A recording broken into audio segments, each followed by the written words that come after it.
On the coldest night of the year, a lonely tycoon waiting for a canceled train crossed paths with a widow and her young son who had nowhere left to go. What began as a simple request for warmth became a lesson in faith, fatherhood, and the true cost of a life spent chasing fortune instead of family. Watch till the end to uncover the truth. Tell us where you're watching from, partner. If these Western stories move you, share them. And subscribing helps us keep bringing more frontier tales to life. The frost crawled across the massive iron-framed windows of Union Station, like a growing web of crystal, blurring the world outside into a swirl of white and gray. A relentless blizzard had descended upon the city, burying the cobblestone streets under 2 feet of snow and turning the mighty locomotives into shivering silhouettes of steel. Inside the terminal, the air was a battleground between the biting draft from the platform doors and the occasional weak puff of heat from the floor vents. The Friday evening crowd was thick and desperate. Men in heavy wool overcoats and women wrapped in moth-eaten furs huddled together, their breath blooming in small white clouds. It was the kind of winter that felt personal, as if the sky were trying to freeze time itself. The station hummed with the low vibration of 1,000 anxious conversations, the clatter of porters' carts, and the distant mournful whistle of engines struggling against the drifts. Elias Thorne stood apart from the surge, a monument of charcoal wool and polished leather. At 45, he was a man built of sharp angles and harder decisions. His overcoat, tailored in London, was heavy enough to shield him from the wind, but could not touch the chill that had settled in his marrow. He was the architect of Thorne Shipping and Iron, a man who had spent 2 decades turning raw ore into an empire that spanned 3 continents. He had homes he never visited, a car collection he rarely drove, and a bank balance that made him a king in the eyes of the world. He was also a man who had forgotten the sound of his own daughter's laughter. His pocket watch, a heavy gold piece, clicked rhythmically in his palm. His secretary, a man who lived in a state of perpetual apology, had spent the last hour delivering a string of urgent telegrams. A strike in the Pittsburgh yards, a merger in the French markets, a final legal notice regarding a marriage that had dissolved into cold silence years ago. Elias had eventually taken the stack of papers and shoved them into his valise, dismissing the man with a sharp wave of his hand. The Midnight Express to the west had been cancelled. The tracks were choked with 15-foot drifts. Elias had nowhere he truly needed to be. The mansion waiting for him on the coast was a museum of his own success, staffed by people paid to maintain a home for a man who lived in hotels and boardrooms. He had wandered away from the first-class lounge, seeking the shadows of the secondary platforms where the coal smoke hung heavy and the light was dim. That was when he felt a tug at the hem of his coat. "Excuse me, sir. Are you the North Wind?" Elias looked down. Standing at his knee was a boy who couldn't have been more than 4 years old. He was a scrap of a thing, dressed in a tan jacket that was far too big for his frame, the sleeves rolled up into thick, clumsy cuffs. His hair was a chaotic crown of damp curls, dusted with melting flakes of snow. In his arms, he clutched a teddy bear that had seen better decades. Its fur was matted. "No, son," Elias said, his voice gravelly and unfamiliar to his own ears. "I'm just a man waiting for the world to thaw." The boy, Julian, looked up with eyes that seemed far too large for his face. "My daddy is in the great blue," he said, pointing a small finger toward the vaulted ceiling, then toward the windows. "He went to help the angels in the war, and my mama is very tired. We're trying to find the warm place. Can you help us?" Before Elias could answer, a woman rushed from behind a stack of luggage crates. She wore the modest, crisp uniform of a private nurse, though it was frayed at the collar and thin for the season. Her face was pale, her eyes etched with a weariness that went deeper than bone. "Julian, oh heavens, I told you to stay by the trunk," she gasped, reaching for the boy's hand. She looked at Elias, her face flushing with embarrassment. "I am so terribly sorry, sir. He's a wanderer. He didn't mean to intrude on your peace." "It's no intrusion, madam," Elias said, tipping his hat. He was merely inquiring about the weather. The woman Clara offered a fleeting tragic smile. He has a vivid imagination. It's the only thing we have that doesn't cost a nickel. She leaned against a nearby pillar, her hand trembling. Elias noticed the way she looked at the departures board, not with hope, but with the quiet, hollow terror of someone who had reached the end of their strength. "You're headed south?" Elias asked. "Arizona," she whispered. "My mother, she's fallen ill. The doctors say it's a matter of days. I spent everything we had on the coach tickets, but now the lines are down, and the hotels are full. I promised Julian we'd get home. I promised him." Julian looked up at his mother, then back at Elias. "Mama says when people are sad on the inside, we should try to give them a piece of our heart. I thought maybe if I talked to you, you'd feel warm again, and then you'd know how to help us find the tracks." Elias Thorne had spent 20 years calculating risks and measuring returns. He knew the value of $1 to the fourth decimal point.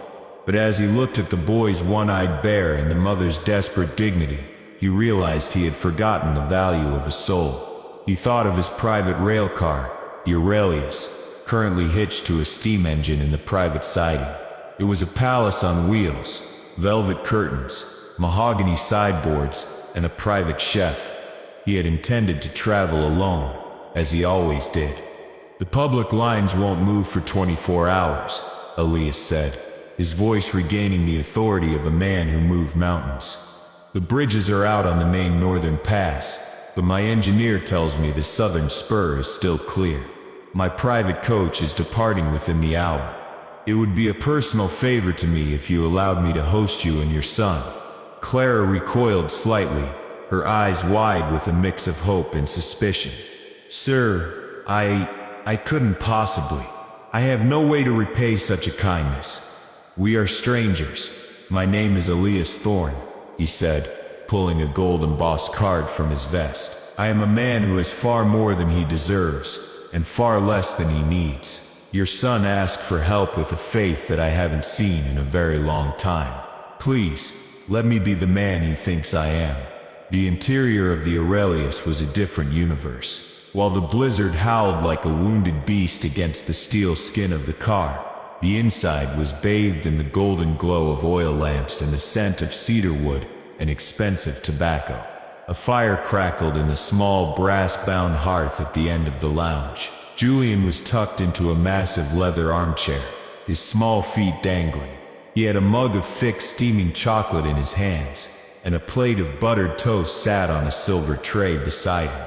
Clara sat across from Elias, a glass of warm brandy untouched in her hand. She looked as though she were afraid she might wake up back on the cold station bench at any moment. "You are a very powerful man, Mr. Thorne," she said quietly. "I am a man who owns many things," Elias corrected, staring into the amber depths of his own glass. "But tonight, I realized I'm quite poor. My own children, they don't see a father when they look at me. They see a monument. My daughter Sarah, she was married last spring. I sent a check for $50,000. I didn't go to the wedding. I told myself I was too busy securing a merger. The truth was, I was afraid she would look at me and see only the iron and the glass." Clara reached across the small table, her hand hovering near his. "Time is the only currency that doesn't replenish, Mr. Thorne. My husband Thomas, he was a medic in the Great War. He died in a field in France. He didn't have a cent to his name when he left, but he gave Julian every second he had before he sailed. He told me that a man's life isn't measured by the height of his house, but by the warmth of the fire he keeps for others." "I've spent a lifetime building houses," Elias admitted, "and I've let the fires go out." Julian hopped down from his chair and wandered over to Elias, holding out his one-eyed bear. "This is Barnaby," the boy said. "He was my daddy's. He's brave. Do you want to hold him? He helps when the thunder is loud." Elias took the small battered toy. It smelled of old cedar and home. He felt a lump form in his throat, a structural failure of the walls he'd built around his heart. "Thank you, Julian," Elias whispered. "He's a very fine soldier. You should go see your girl." Julian said, leaning against Elias's knee. The one who got married. If you bring her a bear, maybe she won't be sad anymore. Everyone is sad when they're alone in the snow.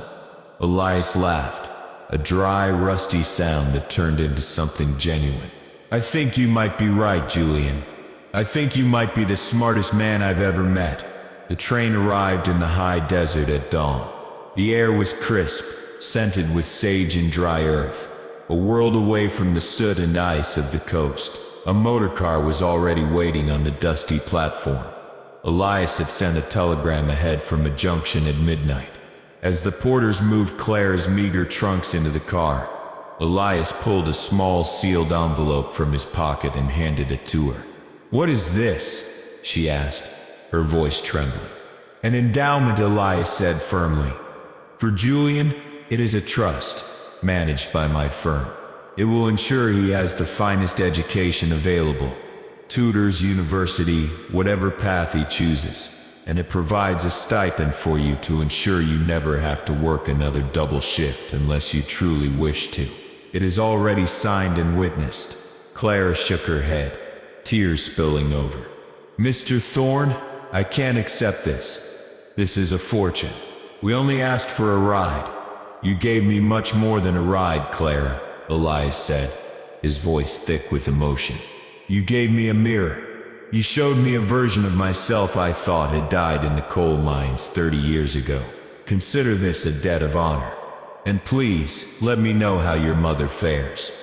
My doctors in the city are at your disposal." Julian ran up and threw his arms around Elias's legs. A sudden fierce embrace. "Goodbye, Mr. Northwind. Don't forget to visit your kids." "I won't, Julian. I promise." Elias watched the motorcar disappear into the golden dust of the desert road. He stood on the platform for a long time, the sun warming his face for the first time in years. He didn't feel the need to check his pocket watch. He knew exactly how much time he had left, and he knew he couldn't waste another second. He walked into the station's small telegraph office. The operator looked up, startled by the sight of a man in such an expensive coat in this quiet outpost. "I need to send a message," Elias said. "To New York, to Mrs. Sarah Covington." The operator poised his pencil. "Go ahead, sir." Elias took a deep breath, looking out at the vast open horizon. "Sarah, stop. I have been a fool. Stop. I am coming home. Not as a tycoon, but as your father. Stop. I am so sorry for the years I missed. Stop. Please let me earn back a place at your table. Stop. I love you. Stop." The operator tapped out the code, the rhythmic clicking echoing in the quiet room. Elias Thorne walked out of the office and onto the platform. He reached into his pocket and felt the small wooden dinosaur Julian had pressed into his hand as a parting gift. The storm had passed. The tracks were clear, and for the first time in 45 years, Elias Thorne was finally going home. If you really like our Western stories, your subscription and sharing means more to us than you think.